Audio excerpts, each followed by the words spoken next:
Bonsoir à tous, je suis heureux de vous accueillir sur Pix'n'Light, chaîne photo et vidéo. Et ce soir, on va parler de photos de soleil couchant.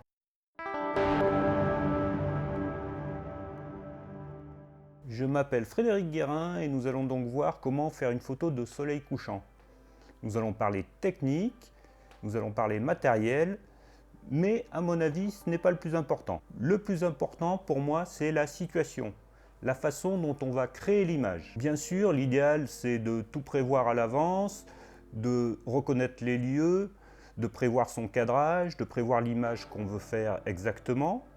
À ce moment-là, on arrive un quart d'heure à l'avance, on prépare son matériel, on s'installe, et puis on a une petite demi-heure pour faire l'ensemble des photos avec le soleil qui descend doucement. C'est souvent bien plus sympa de prévoir, de choisir un endroit avec un plan d'eau au premier plan, avec la lumière qui se reflète sur le plan d'eau. Comme ça, on a de jolies réflexions, on n'a pas un premier plan trop sombre qui va nuire à l'image. Mais parfois, on se retrouve à l'improviste avec un coucher de soleil extraordinaire et on a envie quand même de prendre des photos. C'est ce qui m'est arrivé la semaine dernière et c'est cette expérience que je veux partager ce soir avec vous. J'étais en Thaïlande, c'est pour ça que j'ai un joli t-shirt, et j'étais allongé tranquillement au bord de la piscine. Je buvais un verre, c'était l'happy hour, et le soleil a commencé à descendre. J'avais bien sûr mon appareil photo à portée de la main. Je ne le lâche jamais quand je suis en vacances, on ne sait jamais ce qui peut arriver. Il y a toujours des événements imprévus dans les lieux qu'on ne connaît pas. Et je suis parti faire des photos du coucher de soleil. J'ai bien dit, je suis parti. Parce que je ne suis pas resté au bord de la piscine à prendre juste les images qui se présentaient devant moi, comme le faisaient certaines personnes autour de moi. Je suis allé chercher les meilleurs cadrages, chercher les meilleures images à l'endroit que je pensais le meilleur. Mon conseil donc dans cette situation sera de bouger, aller chercher un meilleur premier plan, un meilleur cadrage, un endroit où il se passe des choses intéressantes à intégrer à l'image, tout ce que vous voulez, mais bougez. Ne restez pas à prendre la photo comme elle se présente au bord de la route, au bord de la piscine. Dans mon cas, c'était marée basse, donc il fallait vraiment aller sur la plage pour aller chercher les réflexions dans les flaques, pour aller chercher la lumière qui se reflétait sur le sable mouillé, pour aller chercher des choses plus intéressantes que les arbres qui cachaient un peu le paysage, etc. Ce conseil vaut même si vous avez tout préparé, si vous avez préparé et planifié votre shooting. Peut-être il y a la lumière qui va ne pas être exactement comme vous l'aviez prévu. Elle va se refléter différemment sur les éléments du paysage. Peut-être au fur et à mesure que le soleil descend, la lumière va changer et il faudra adopter un autre angle pour avoir de meilleures images. Peut-être il va y avoir des éléments qui vont s'intégrer au paysage et qui seront intéressants et qui vont donner vraiment un plus à votre photo.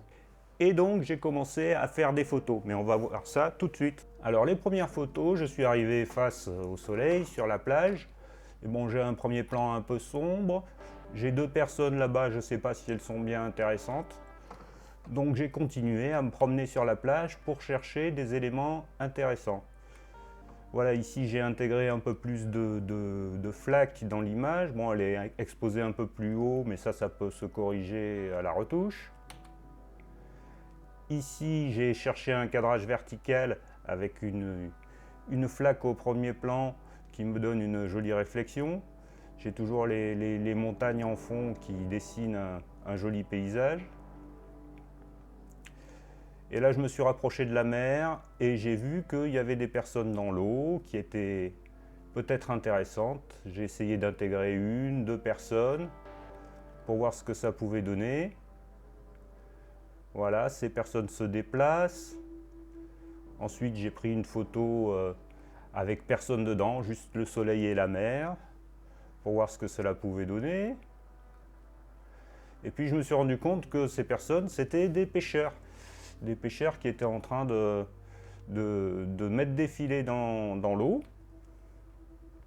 Et donc, je me suis concentré sur les pêcheurs et j'ai cherché la meilleure image qui soit vraiment significative de la pêche avec le coucher de soleil. Et j'ai gardé cette image parce qu'on voit bien le filet, on voit bien le pêcheur avec son petit panier avec les poissons. Voilà, donc j'ai continué à voir s'il y avait des plans intéressants. Les pêcheurs se déplaçaient et là on voit qu'ils lèvent les bras et puis ils tapent dans l'eau pour rassembler les poissons. On continue, on continue. Voilà, je me suis vraiment concentré sur ces pêcheurs et là j'ai un pêcheur qui lève son filet. On voit même peut-être des poissons qui sautent un peu dans l'eau là, donc c'est juste l'eau dans le filet. Bon, la lumière descendait petit à petit, et la lumière descendant, les réflexions ont changé.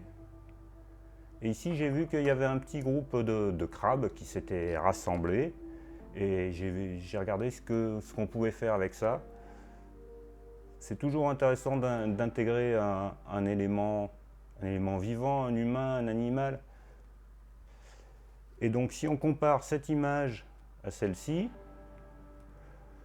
on voit que pour avoir plus de réflexion, je suis descendu à genoux sur le sable pour aller vraiment chercher la réflexion de la lumière.